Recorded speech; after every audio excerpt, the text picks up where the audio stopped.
Les manipulateurs sont parmi nous. Isabelle Nazaraga, dans son ouvrage, aide à identifier et comprendre les comportements manipulateurs dans les relations personnelles et professionnelles. Elle propose des outils pour reconnaître les manipulateurs, comprendre leurs stratégies et apprendre à s'en protéger. Un manipulateur est une personne qui exerce une influence sur autrui pour satisfaire ses propres besoins au détriment de l'autre. Contrairement à ce qu'on pourrait penser, un manipulateur n'est pas forcément quelqu'un d'agressif. Il peut aussi se montrer charmant, généreux et attentionné. Mais ses comportements sont des moyens de contrôler ou de soumettre les autres à ses désirs.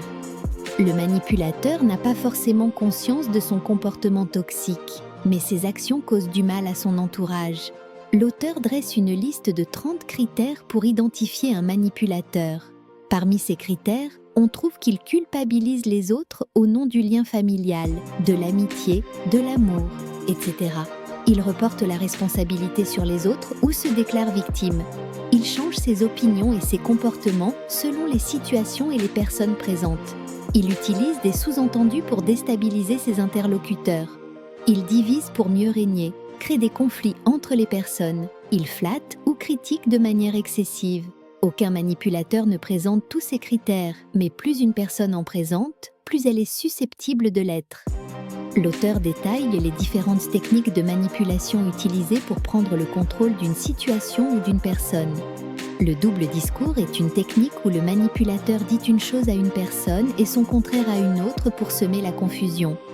L'inversion des rôles consiste à se présenter comme une victime et à faire en sorte que l'autre se sente coupable.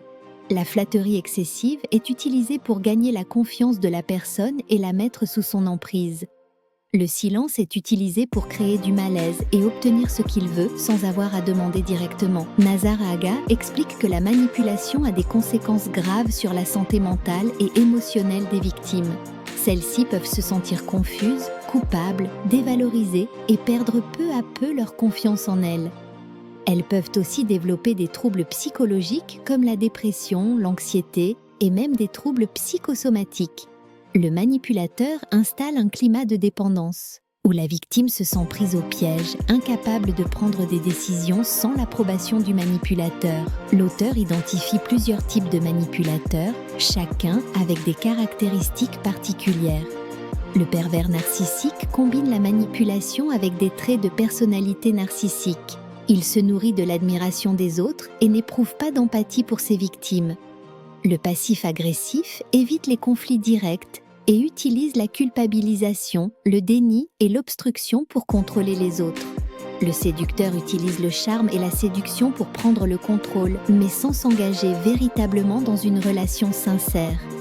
L'écrivaine explique que certaines personnes sont plus vulnérables aux manipulateurs en raison de leur personnalité, de leur éducation ou de leur vécu. Les personnes empathiques, altruistes, qui manquent de confiance en elles ou qui cherchent à plaire aux autres sont souvent les cibles privilégiées des manipulateurs. Le manipulateur repère rapidement ses faiblesses et les exploite pour maintenir l'emprise.